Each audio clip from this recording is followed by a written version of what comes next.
expensive for India. We don't use them at all. We use long stretch, and we find that they work good enough. Because basically we want is a system which surrounds the limb, against which, when you do your yoga, you're doing some maneuvers against a sleeve which is surrounding the limb.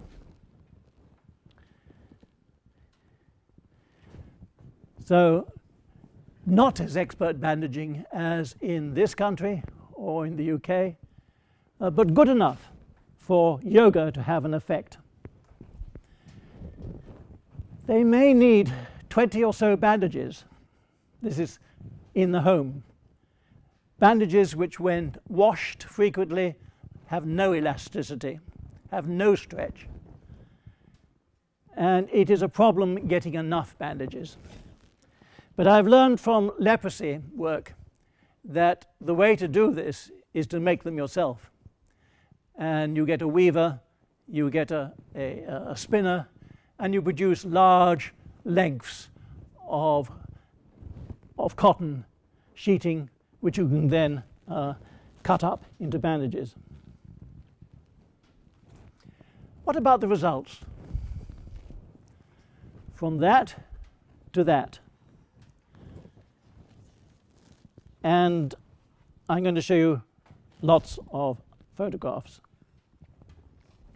The outcome measurements are reduction in the size of the limb, measured again by the tape and the water, and reduction in inflammatory episodes. India being a tropical country with lots of infections, inflammatory episodes and high fevers are very common. But within 2 weeks of all these herbals, they no longer need antibiotics. We've treated now 1,000 or so patients in the last 5 years. Sorry, this is going too fast now. Sorry, can you do it again? Your magic touch. Oh, well, I don't understand why it does it. Oh, God. Tell me which one you want. Back. No.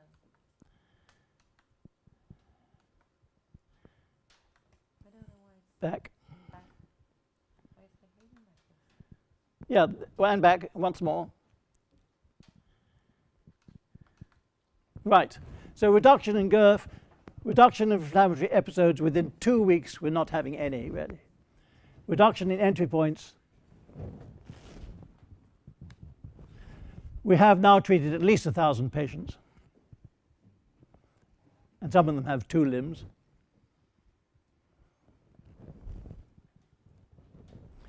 And we divide our results into those who have very little edema, in which there's a reduction from 6.2 to 4.6, and those who have a very large edema, reduction from 16 to 8. And baseline discharge, 45th day, 194 day. They come to us, if possible, at the 45th day. They've been to us, perhaps staying with us even for 2 weeks at the beginning.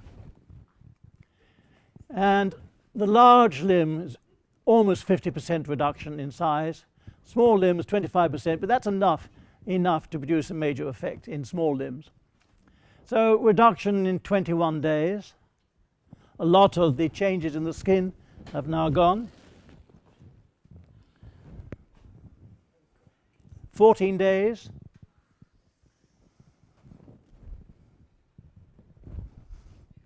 14 days.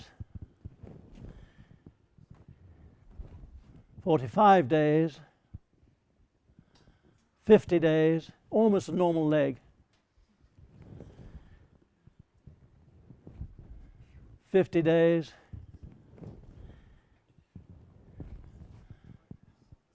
Taking longer. Huge nodularity, but it is getting better. Getting better, almost normal size. 48 days. Huge limbs sometimes. 50 days.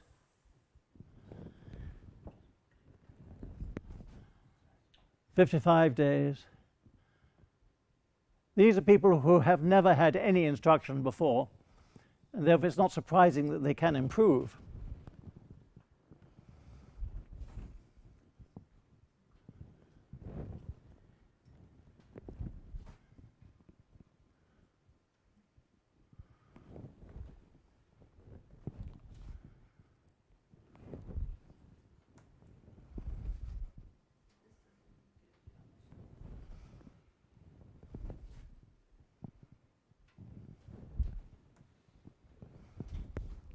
Huge changes.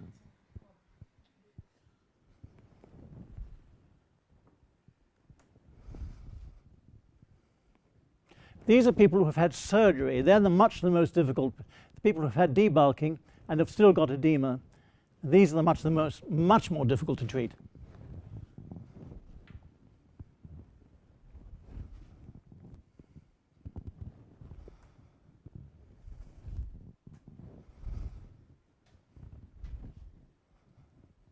And we have 1,000 people. So even these terrible nodularities will improve to almost normal size. And it's maintained. We have quite a number of patients now who've been with us under observation for 5 years.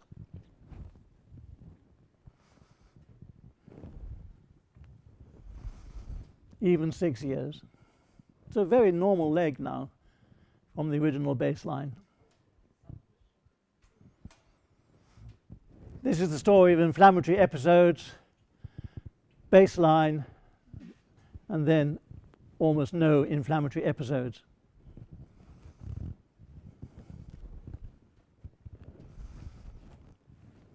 So what we've been doing, we've been skin care, lymph drainage, breathing is very important, movements and compression.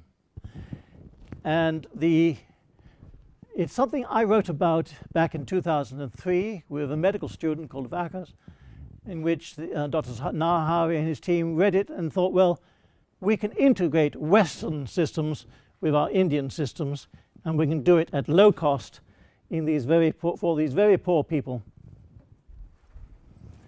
And what we're trying to do is to restore the barrier function of the skin, improve local immunity, that's the whole business of infection, and reduce the size of the limb.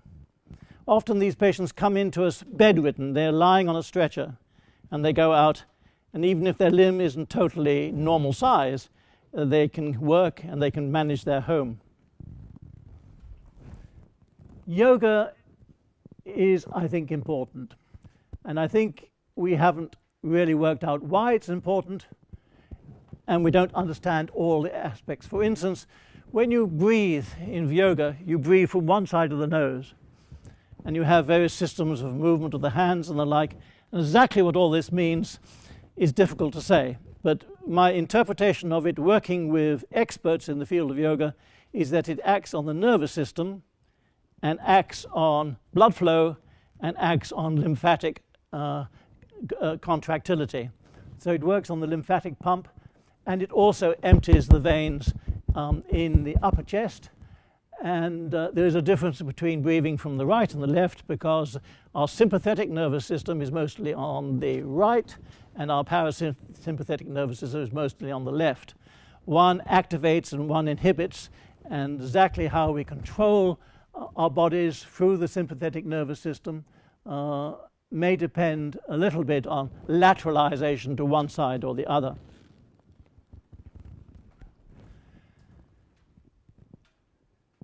We've always known that movement is important, and yoga movements are basically no different to the movements that we do in the exercises that we normally use for lymphedema in our country. We've now got to the stage of building a new building, which will be opening in November. We can take many more patients. And the fundings are coming from various places, but I just remind you that the system is quite complex. We have surveys of the total populations, we have skin camps, we have workshops, we have a lot of counseling, we have community education programs, we have self-help programs, and we collaborate with many different groups, including Christine Moffat, who works with the Foundation for Lymphatics. I now just want to move to another subject, just to say that perhaps one of the most important things one can do for these limbs in a country like India is to wash. But washing requires water, and water isn't always available. And for some time now, I've been writing about water being fit for drinking is water that we need for the skin. If we're treating burns or we're treating lymphedema, we have to have water which is fit for drinking. A Cochrane review of several trials showed that even tap water in the West is suitable for wound cleansing. But tap water in India is not suitable for cleaning.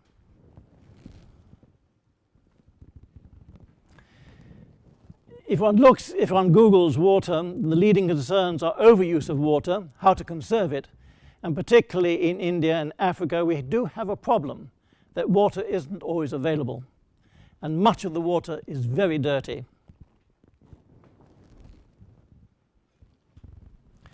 Climate change is producing floods in Pakistan, for instance, with water which is unsuitable for cleansing. A few weeks back we had a swimmer in England swimming the length of our River Thames, and he developed very severe diarrhea and gastric problems through taking in our River Thames water. Water that is taken from anything except treated water can be quite dangerous. The other thing is that in the management and cleansing, we need body heat. Body heat is 37 degrees. It's not absolutely necessary to boil water. And when you look at the trouble it takes to boil water, it means sometimes walking 2 miles, 5 miles to get the water from a river, then walking again to get wood for boiling. And some of the patients that I deal with in Africa spend a whole day just getting water to boil. Therefore, we are looking at other systems of cleaning water because we don't need to boil it. We only need water at 37 degrees.